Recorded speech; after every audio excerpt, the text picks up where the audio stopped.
How low is Jamahal Hill's IQ? Now, I'm not talking about Hill's fight IQ, because we all already know how low that is. Standing in front of a 2-division glory kickboxing champion and not even feinting a single takedown even puts Michael Chandler's antics to shame. Instead, today we will be trying to estimate what Jamahal Hill's actual IQ is. And by IQ, I mean intelligence quotient, plain and simple. You know, the number which is an approximation of your overall general intelligence that you have measured through IQ tests, which test your abilities in spatial reasoning, arithmetic, and verbal skills. After his loss to Pereira, Jamahal Hill has demonstrated plenty of low IQ behaviors, ranging from coping about the loss on X to confronting Alex Pereira at the UFC PI and then fleeing with his tail between his legs when Poatan challenged him to a spar. Today, we will be estimating Jamahal Hill's IQ based on a variety of factors, including his schooling, criminal record, and grammatical ability. However, let me just preface this by saying that this is merely an estimate of his intellectual abilities based on the information I was able to find, and is in no way a substitute for an actual IQ test administered by a psychometrician. Anyways, let's get started by going over Jamahal Hill's schooling. Jamahal Hill is a high school graduate with no post-secondary education.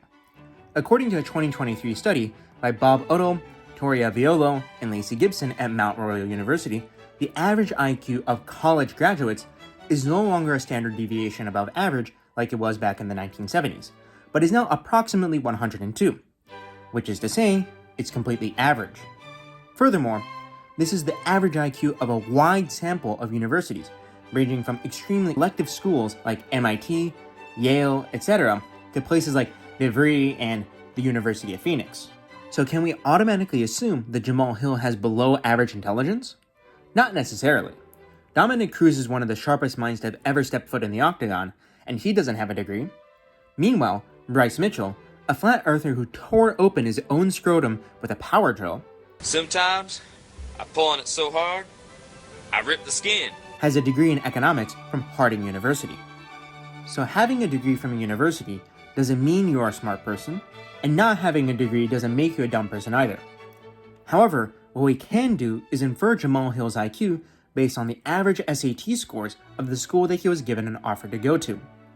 Before Jamahal Hill got into MMA, he was given an offer for a partial scholarship to play NCAA Division II basketball at Davenport University. According to Big Future, a website run by the College Board, the SAT range of the students who are accepted to Davenport University is between 928 and 1,140. Davenport University also has a 99% acceptance rate, so I think we can all agree that it falls much closer to the DeVry and University of Phoenix side of the university selectivity spectrum. According to a 2004 study, there was about a 0.82 correlation between SAT scores and the US Army's ASVAB test, which is basically an IQ test. The discussion portion of the study starts with, quote, "It is evident from these results that there is a striking relation between SAT scores and measures of general cognitive ability. In fact, when one examines the results in Table 2, especially those in the ASVAB column, it appears that the SAT is a better indicator of G, as defined by the first factor of the ASVAB, than are some of the more traditional intelligence tests. G, if you don't know what that is, it's the general factor of intelligence and accounts for about 40% to 50% of the difference in performance on cognitive tasks between individuals. It also can't really be improved, although you can reduce it with repeated concussive blows to the head.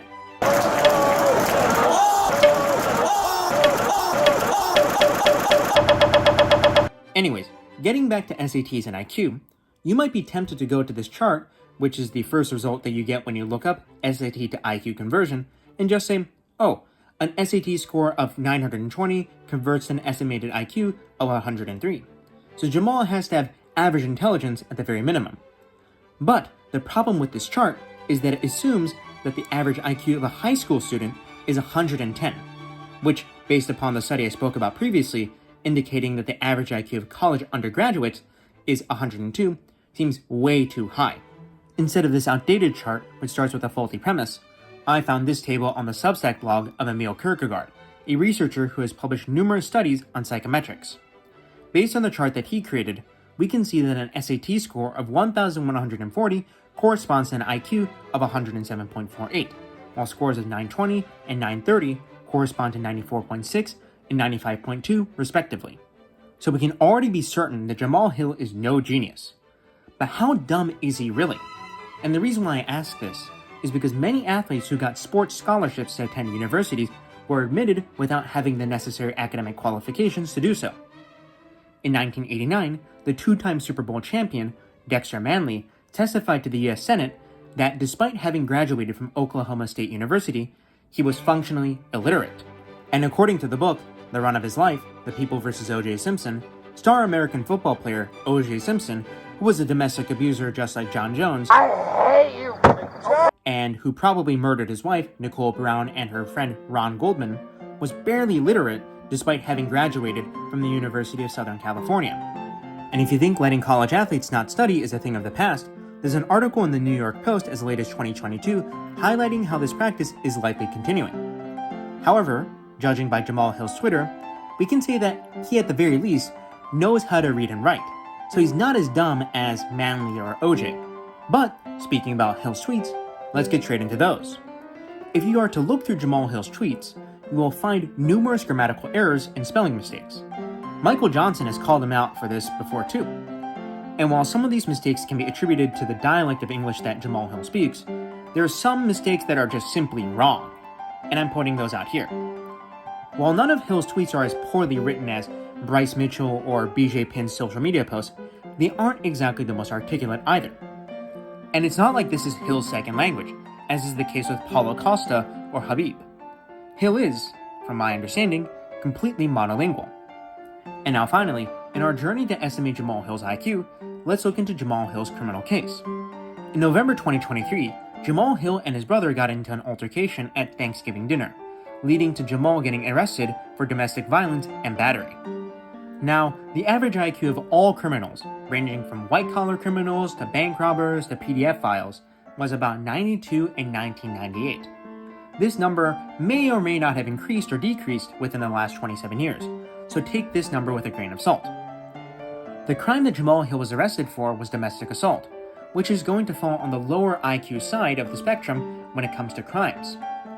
But the plot twist to all of this is that Jamahal Hill actually had the charges against him dropped in April of 2024. So, Jamahal Hill technically isn't a criminal. Now, of course, having the charges dropped doesn't mean you didn't do anything illegal. O.J. Simpson was as guilty of murdering Nicole Simpson as MMA Joey is of being obese. But O.J. Simpson got acquitted because, well, take a look at the jury composition for that case and I think you'll understand why. But yes, this means that Jamahal isn't a criminal, so good on you, Jamahal. Now, with all that information in mind, let's estimate what Jamahal Hill's IQ likely is.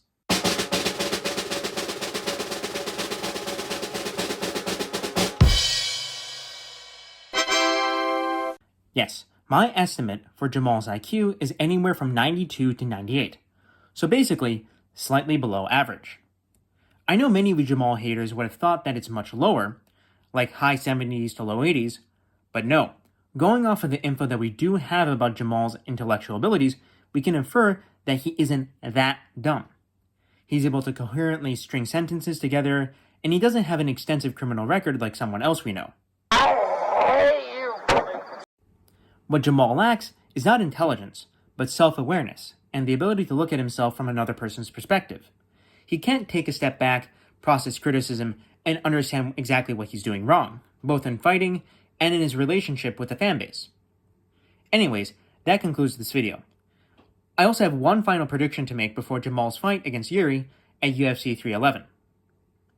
So, please take a look at him here in this photo.